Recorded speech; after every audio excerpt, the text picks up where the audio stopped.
This is Optimal Living Daily, episode 1329, Habits, by Colin Wright of ExileLifestyle.com. And I'm Justin Malik, the guy that reads to you every single day of the year, including weekends and holidays, to help you live a more meaningful and positive life. Today's post being from Colin Wright, a popular minimalist. And today's episode is sponsored in part by Iconic, where you can shop name brand glasses, contacts, and sunglasses for the best possible price. Enjoy the view and visit iconic.com/old, EYECONIC.com/OLD, to shop 60 high-quality name brands including Nike, Ray-Ban, Oakley, and AccuView. Get free shipping and returns, price matching, and a complimentary frame adjustment. Plus, save up to $220 when you apply for your insurance. Don't have insurance? Use the code OLD to get 10% off your entire order. Iconic is looking out for your eyes. For now, let's get right to it as we optimize your life. Habits by Colin Wright of ExileLifestyle.com. I'm writing a new nonfiction book entitled Becoming Who We Need to Be. And though I don't typically have any trouble spinning up into writing mode, I found that being here in Wichita has altered that propensity a bit. It's not that I don't want to write or that I don't fall into the process as soon as I sit down and do it. It's more that I have gobs of other interesting things that I'm working on each day, many of which are also iterative processes, and I'll sometimes realize late at night right before going to sleep that I never got around to working on the book that day. This is not an unfamiliar problem to many writers, I think, but it is one that's solvable so long as you aren't afraid to reorganize things to ensure that the time is available each day and to ensure you use that time appropriately. For me, this has meant setting aside my mornings for use in a very specific way. I wake up whenever I wake up, usually around 7:30 or 8, and walk out to the living room. I set the timer on my phone and I sit doing nothing but thinking for 10 minutes. This, I find, primes my brain for work, but also allows me to sort through what I want to accomplish that day, address anything I've been worrying about or any ideas that came to me the night before, and to essentially get mentally structured from the outset. I've done 20 minutes of this each day for many years, but generally later in the day. This is additional time that serves a similar but slightly different purpose. Next, I take about 15 minutes to check my email, respond to any pressing messages, rifle through my social networks for the same, and do a quick spot check of the news. Within a half hour of waking, I'm writing. I'm currently moving at a pace of a chapter a day, which is something like 2,000 to 5,000 words depending on the topic. I sit and work, sipping at coffee, my phone on the other side of the room, my usual browser windows closed, the internet used only when I need to look something up for the book.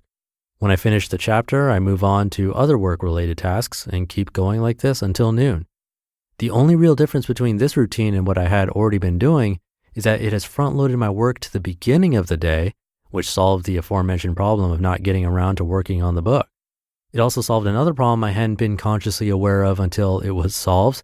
I'd be a little stressed throughout the day, worrying that one task or another wasn't yet taken care of, knowing that I will tackle it later, but still subconsciously worrying that something else would come up and keep me from doing so. When you travel a lot, you tend to assume anything can happen and that your environment will change around you and that you'll likely be unable to rely on any schedule you put into place. I don't think that habits and rituals are the be-all, end-all of personal development. There are many different ways to grow, and being capable of not just existing, but flourishing, even without rigid structure, I would argue, is an immensely valuable skill that carries over to anything you might do. That said, if you want to learn a new skill, finish a big project, or do something difficult, instigating new routines in your life is a relatively simple way to make it happen. A few things to think about when investing and installing new habits. Number one, you needn't wait for a milestone to make a positive or even experimental change. Getting into the habit of not waiting for outside catalysts is a good idea because it means you'll be able to more rapidly make these changes when it makes sense to do so. It makes you less reliant on other people or even just a calendar as a whole. That said, if there's an impending milestone on the horizon, say a birthday or a new year, it doesn't hurt to make use of it to suit your needs. In the case of holidays, everything around you will be changing for a time, and a lot of existing rituals will be upset by the abnormality. That's an opening for you to install some new habits without your having to forcibly break the existing ones first. Number two, tethering new habits and rituals to old ones helps a whole lot, especially in the early days. I find that the biggest hurdle in, say, establishing a new routine of resetting things in my home so that I wake up to a full ice tray, no dirty dishes, and all the furniture where it belongs, is to attach my home reset habit to my brushing my teeth and taking out my contact lenses habit, which itself is attached to my nightly workout routine habit.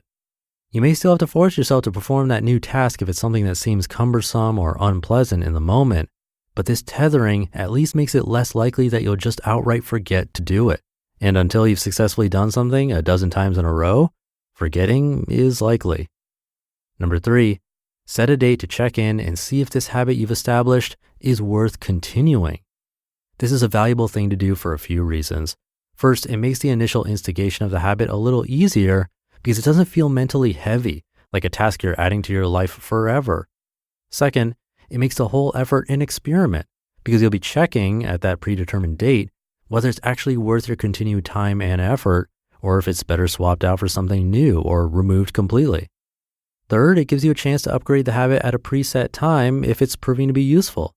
I do this with my workout routine. Each month I check in and see what's working well, what's not, what I might add to better balance what I'm doing, what part of the routine regularly causes me to pull a muscle or doesn't fit with my lifestyle, etc. Number 4, be realistic. What I mean by this is don't tell yourself you're going to write and edit a book in a month if you've never written and edited a book before. Don't decide that you're going to work out for an hour each day at the gym across town if you already only have a small amount of time for life outside of work. This isn't to say you couldn't accomplish either of those things if you wanted to, but it's common for people to set their sights cripplingly high in a moment of ambition only to feel crushed when they fail to live up to those unrealistic goals, which then causes them to set fewer goals as they assume they won't be able to reach them.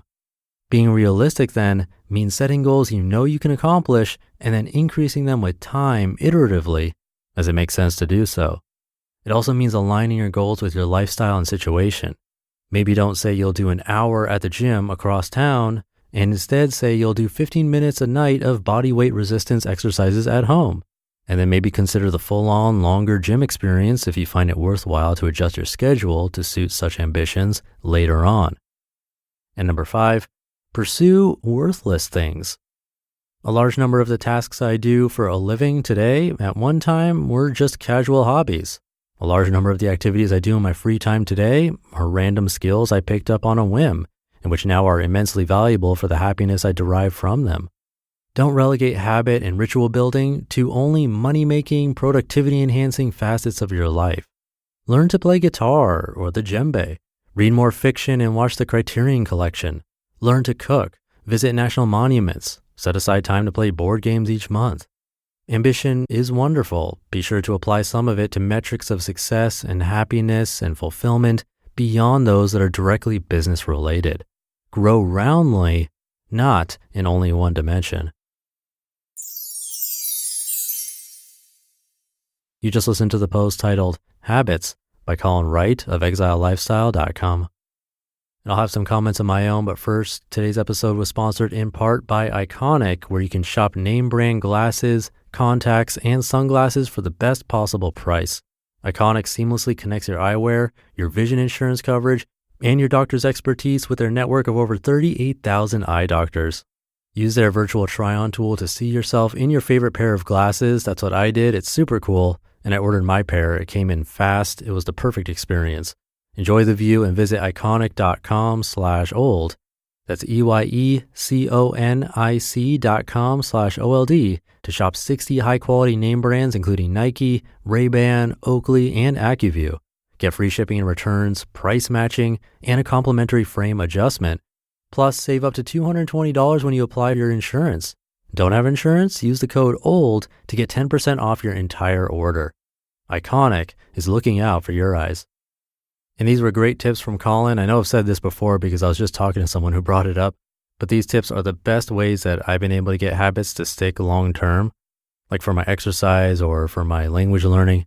One thing that I need to do to make them even stronger is to tether them to some other habit that I've already built, like you suggested. It could be like brushing your teeth, for example. You can tether flossing to that, or even exercising right after, anything really. But being realistic, checking in on the habit monthly, and having habits that aren't business related, all great stuff. If you could take even one of those points and implement them, it'll be a big help. But I'll leave it there for today. Hope you're having a great day. And I'll be back for the Friday show tomorrow, where your optimal life awaits.